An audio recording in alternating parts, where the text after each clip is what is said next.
L'ordre du jour appelle la discussion du projet de loi adopté par l'Assemblée nationale après engagement de la procédure accélérée relatif à la lutte contre la fraude fiscale et la grande délinquance économique et financière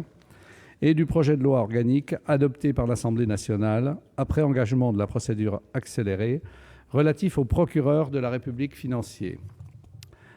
La conférence des présidents a décidé que ces deux textes feraient l'objet d'une discussion générale commune.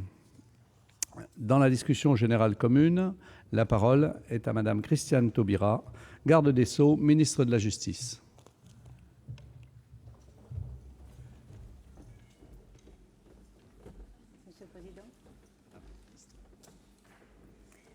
Monsieur le président de la commission des lois, merci madame.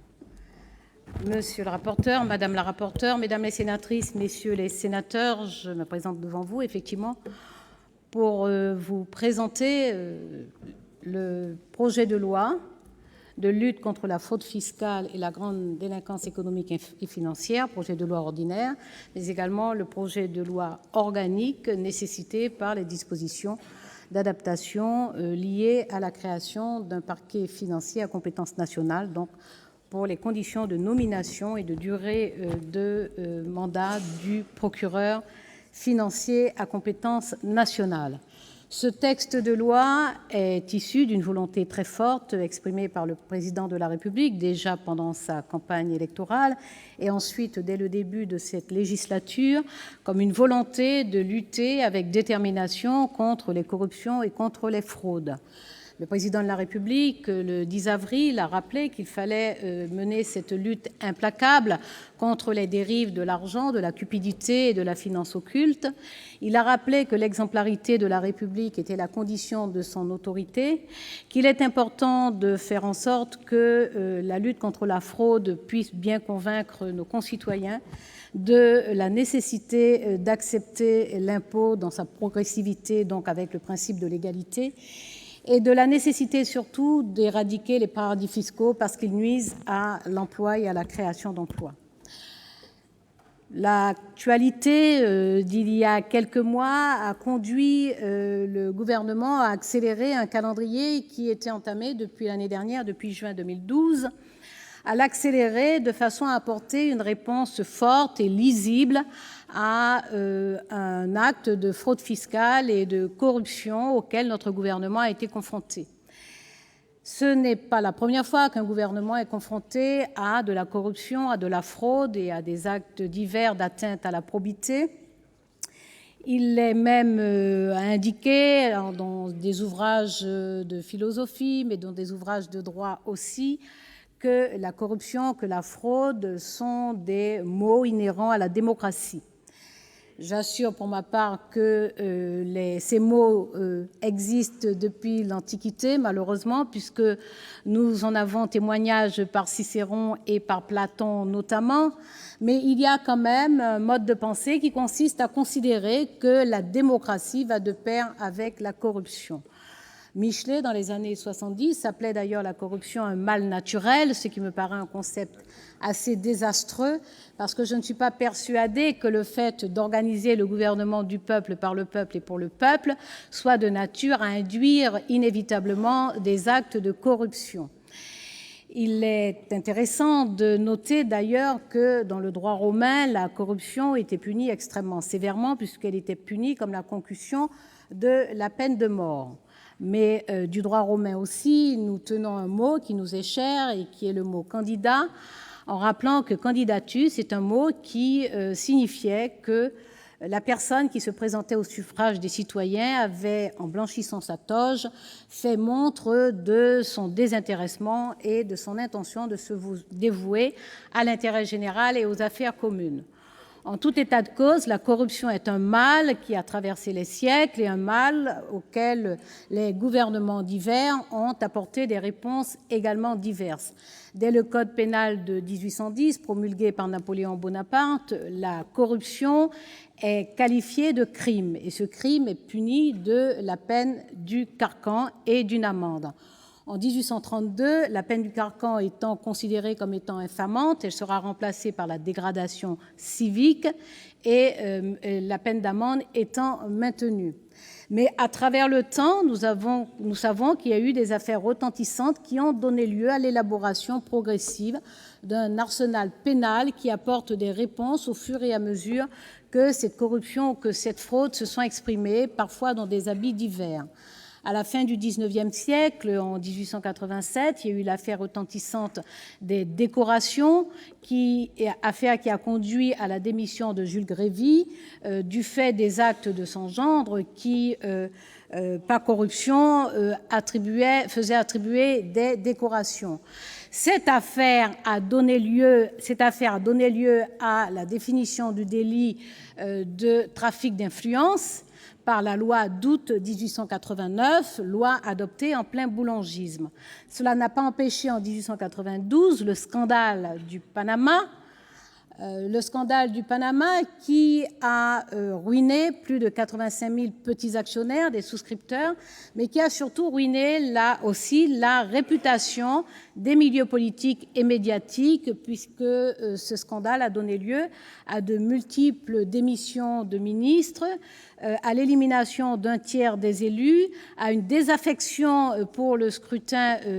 suffrage universel, puisque le scrutin qui a suivi n'a mobilisé que 29% des électeurs. En 1934, c'est l'affaire Stavisky qui, elle, va donner lieu à un texte de loi d'août 1935, qui va créer le délit d'abus de biens sociaux. Nous avons connu, à partir des années 1970 et 80, un certain nombre de scandales, des scandales immobiliers. En 1988, c'est le scandale des marchés publics qui va produire... c'est le scandale, du trafic d'armes avec l'Iran,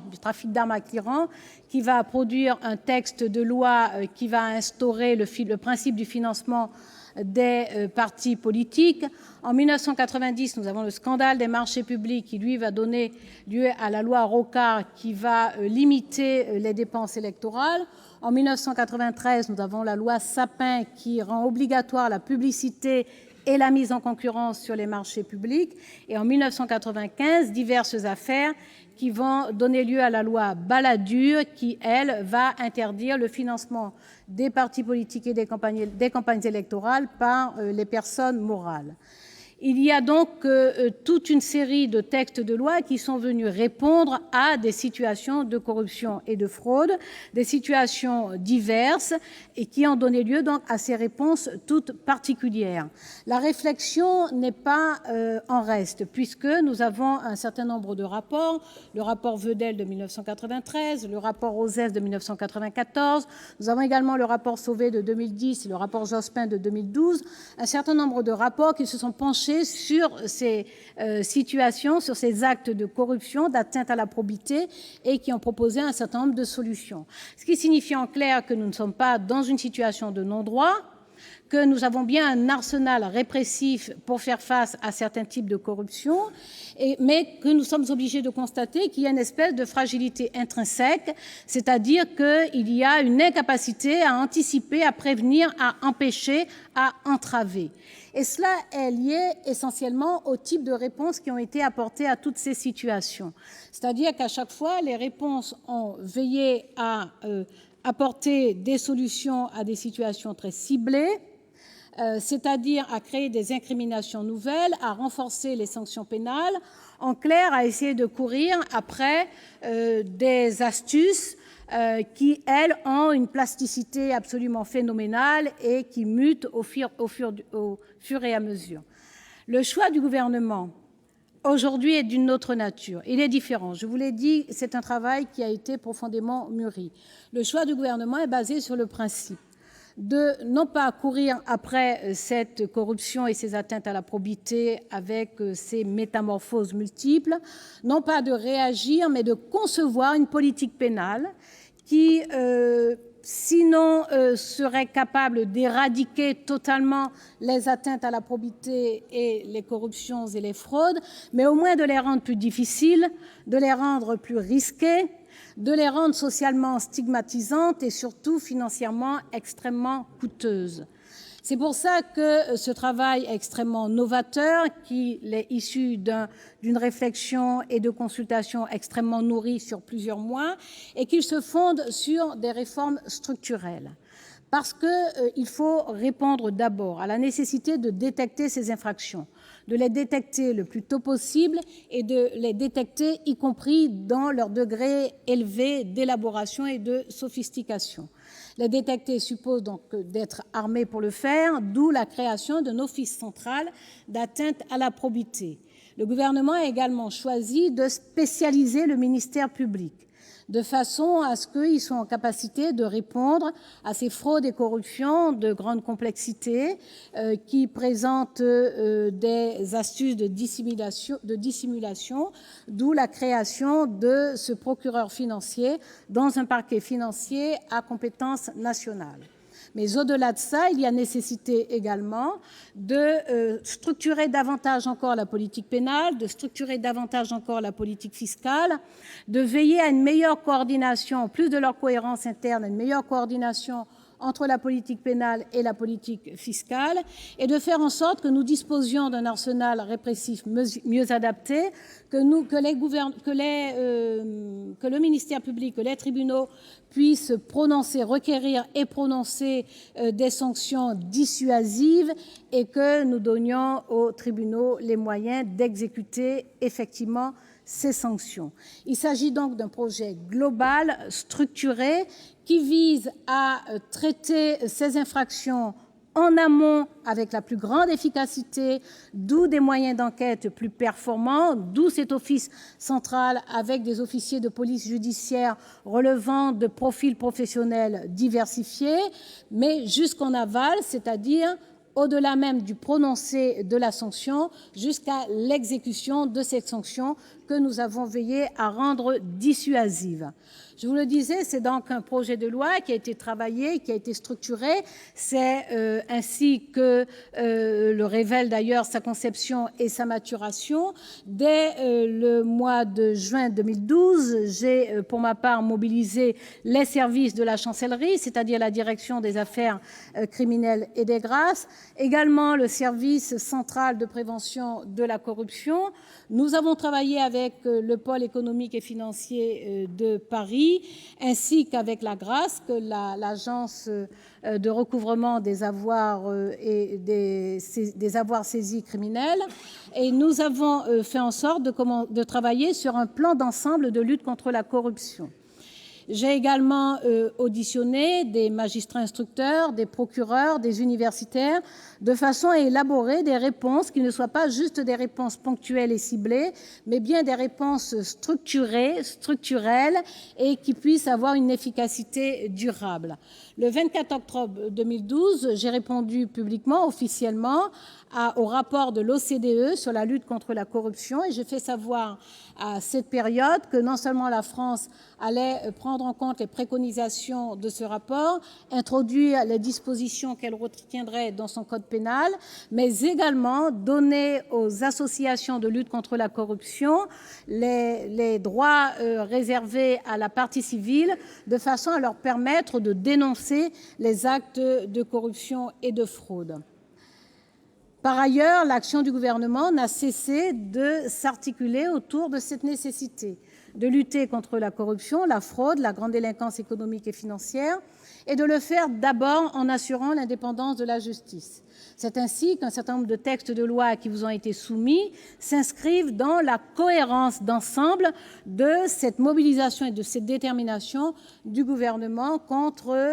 les infractions et les incriminations en général, mais contre celles-là également en particulier. C'est ce qui est indiqué déjà dans la circulaire de politique pénale générale que j'ai diffusée le 19 septembre 2012, mais c'est aussi l'objet principal du projet de loi constitutionnelle qui vous a été soumis, réformant le Conseil supérieur de la magistrature. C'est également celui que vous avez adopté hier, le projet de loi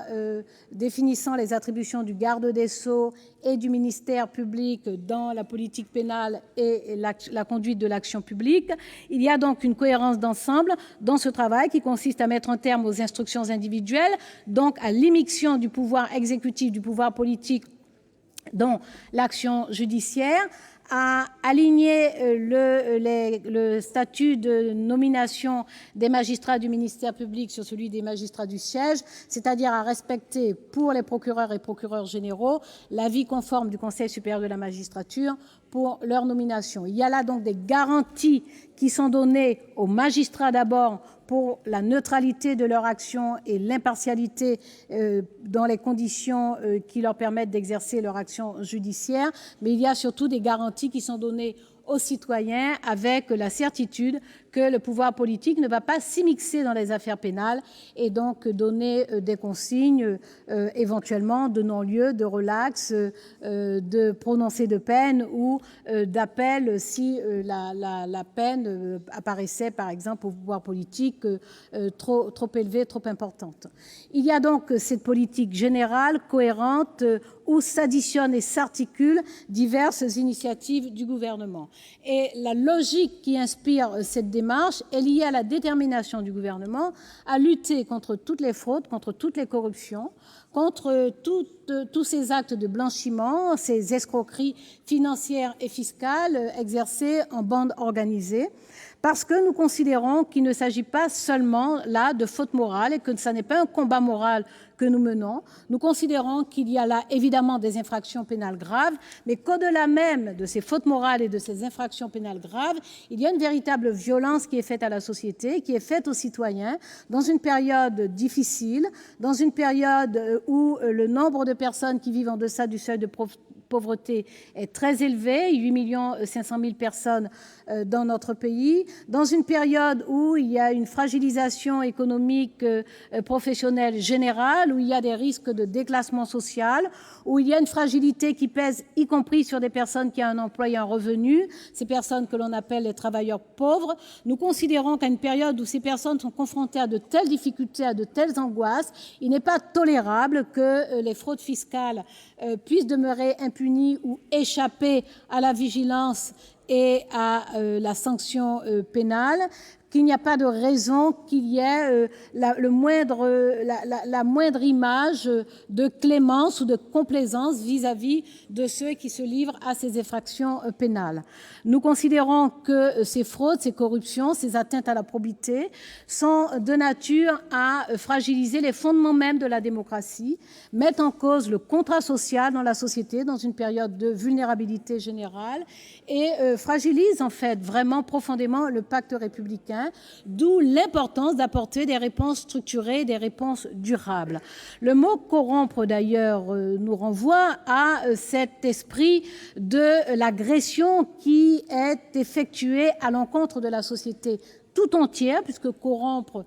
qui vient de cum rompere, signifie bien rompre avec l'ensemble, donc casser le contrat, casser le pacte qui lie l'ensemble. C'est pour ça que la corruption est de nature à défaire le lien social et que cette lutte, je le répète, n'est pas seulement morale, qu'elle n'est pas seulement liée au fait qu'il s'agit d'infractions pénales, mais parce qu'il s'agit de mettre un terme à des comportements, à des actes qui agressent la société tout entière et qui font violence à ceux qui sont en plus grande fragilité dans notre société. Le texte de loi qui vous est présenté donc contient des dispositions dont certaines, les articles 3, 10 et 11, concernent essentiellement le ministère du Budget, le ministère de l'Économie et des Finances et le ministère du Budget, et dont le ministre du Budget vous parlera, sur le quantum de peine qui a été modifié, sur l'élargissement du champ des techniques spéciales d'enquête, sur les modifications qui sont introduites également dans le Code général des impôts et dans le livre des procédures fiscales. Par ailleurs, ce texte de loi, comme je l'ai dit tout à l'heure, permet aux associations de lutte contre la corruption, aux associations agréées, de jouir de tous les droits reconnus à la partie civile. Nous consolidons ainsi une jurisprudence de la Cour de cassation qui a déjà permis que des associations parviennent à déclencher l'action publique contre des actes de corruption. Ce texte de loi crée un certain nombre de dispositifs qui permettent de rendre plus efficaces les sanctions pénales, de les aggraver de façon tout à fait significative, de veiller surtout à leur exécution. Par ce texte de loi, nous créons un parquet financier à compétence nationale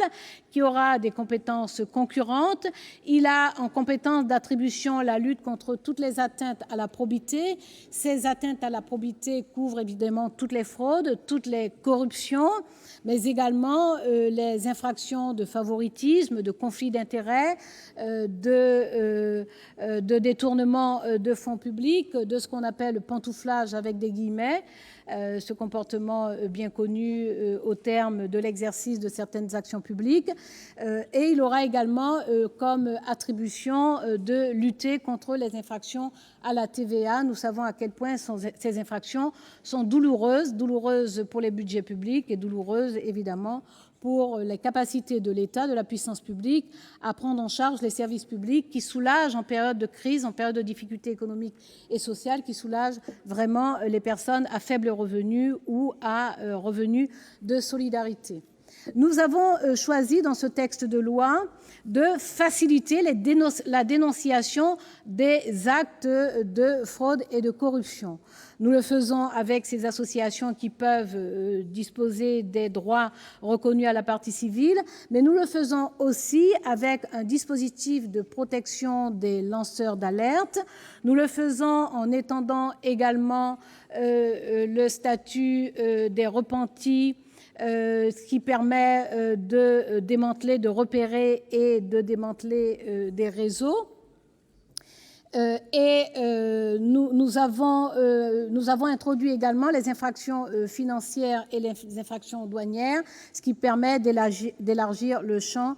des sanctions prévues. Nous veillons à ce que les sanctions soient vraiment dissuasives, parce qu'il apparaît bien très clairement que c'est en punissant financièrement lourdement qu'en plus de la stigmatisation sociale, nous contribuons à une dissuasion sur ces incriminations. Et ce texte de loi contient donc une augmentation considérable des amendes. Certaines amendes de 30 000 € passent à 200 000 €. Des amendes préalablement de 70 000 € atteignent 500 000 €. Mais surtout, nous alignons le régime des personnes morales sur celui des personnes physiques en ce qui concerne les saisies des avoirs criminels et donc les saisies en valeur et les saisies de l'entier patrimoine. C'est une disposition extrêmement importante parce que je vous donnerai, si vous le souhaitez, lecture des éléments concernant les saisies effectuées par la GRASC. Et ces saisies ont un effet dissuasif incontestable. La GRASC, qui en moins de 3 ans a fait un travail considérable, dont nous avons tous à nous réjouir parce que c'est à l'unanimité que la création de la GRASC a été votée il y a 3 ans, en 2010. Et cette agence qui a accumulé une expertise extrêmement sophistiquée, une addition de compétences extrêmement diversifiées, une capacité de synergie dans les interventions extrêmement performantes, a réussi à accumuler des saisies d'avoirs criminels et pourra faire mieux encore avec cette disposition contenue dans ce texte, avec cette possibilité d'effectuer des saisies en valeur, par exemple sur les contrats d'assurance vie, et de faire des saisies d'entier patrimoine sur les personnes morales, comme c'est déjà le cas pour les personnes physiques. Autrement dit, par rapport à ce que je vous disais au début, à savoir à la fois la détermination du gouvernement, la nécessité d'apporter une réponse structurée et durable à toutes ces formes diverses d'atteinte à la probité, tout cela se justifie par ces 3 axes sur lesquels reposent ces 2 projets de loi, à savoir la définition d'une compétence dédiée sur le plan national, avec des moyens qui sont attribués à ce parquet financier. Nous avons prévu la création d'une 50aine de postes, dont 22 postes de magistrats au parquet, une dizaine de postes de juges d'instruction, des postes de juges du siège, mais également une 50aine de postes de greffiers. Nous avons, en deuxième axe, décidé de renforcer les compétences et les moyens du service central de prévention de la corruption. Et bien entendu, les moyens d'enquête seront renforcés et diversifiés avec la création de cet office central de lutte contre les atteintes à la probité. C'est une détermination qui va se traduire par le passage d'un temps où une impuissance volontaire a été organisée pour l'État à un moment où l'État va se donner les moyens d'être efficace, d'être performant, du début de la détection des incriminations jusqu'à l'exécution des sanctions. Lorsque je parle de l'impuissance volontaire, je ne tiens pas là un propos polémique, je vais l'illustrer par un certain nombre de chiffres. Par exemple, entre 2007 et 2011, le nombre de magistrats à la section financière du parquet de Paris est passé de 8 à 11. Dans la même période, le nombre d'informations judiciaires a chuté des 2/3. Ça a été la même chose pour les effectifs des enquêteurs spécialisés. En janvier 2009, le président de la République d'alors avait annoncé à l'audience solennelle de la Cour de cassation, de rentrée de la Cour de cassation, la suppression des juges d'instruction. Les brigades spécialisées ont perdu 37 de leurs effectifs d'enquêteurs spécialisés. En janvier 2013, j'ai interrogé la Cour d'appel de Paris pour savoir quels seraient leurs besoins en enquêteurs économiques et financiers avec les affaires en cours, c'est-à-dire en contentieux égal. Leurs besoins sont de 70 enquêteurs économiques et financiers. On comprend donc bien la fragilité dans les capacités en moyens, en diligence pour nos sections spécialisées d'agir contre la fraude et contre ces infractions à la probité. Ce que je dis là en plus a fait l'objet d'un discours, c'est-à-dire que non seulement il y a eu des actes de réduction budgétaire, de démantèlement de services, de fragilisation généraux, de chaînes même d'instances intervenant contre la corruption, mais il y a eu un discours posé sur ces actes-là, et ce discours était celui sur la dépénalisation des affaires et même sur la déjudiciarisation des affaires, et le résultat aussi se mesure. La France est tombée au 22e rang du classement de Transparence internationale. C'est donc de façon structurée et durable que ce gouvernement a décidé de lutter avec ces moyens structurels, ces réformes structurelles qui sont contenues dans ce texte de loi, avec ces moyens qui sont spécifiquement dédiés à la lutte contre les atteintes à la probité et contre la corruption, et avec une mobilisation de l'opinion publique, une mobilisation des citoyens, parce que nous pensons que nous avons à concilier des actes divers et les faire converger dans la réflexion du lien social, dans la réélaboration du contrat social, dans la détermination et l'affichage très clair que le pacte républicain vaut encore, qu'il est solidement ancré dans des valeurs et que ces valeurs reposent notamment sur la justice sociale. Nous allons donc, en plus de ces dispositions qui sont contenues dans le texte, qui vont faire l'objet de discussions à l'occasion d'amendements qui sont devenus nombreux ces derniers jours, qui vont faire l'objet aussi d'informations que je vais vous fournir avec des précisions au fur et à mesure de la discussion, de la façon dont nous allons coordonner avec encore plus d'efficacité les politiques pénales et la politique fiscale, comment nous allons introduire de la transparence dans l'action qui est conduite au nom de la justice ainsi que dans l'action qui est conduite par l'administration fiscale, comment nous allons faire en sorte que l'action de l'État soit à la fois coordonnée mais qu'elle soit une et que de ce fait elle amplifie son efficacité et que nous parvenions enfin à apporter une réponse stable, une réponse efficace, une réponse dissuasive à cet acte d'agression insupportable que constitue l'atteinte à la probité sous les formes multiples qu'elle prenne, quelle que soit l'ingéniosité de ceux qui décident de s'y livrer. Je vous remercie.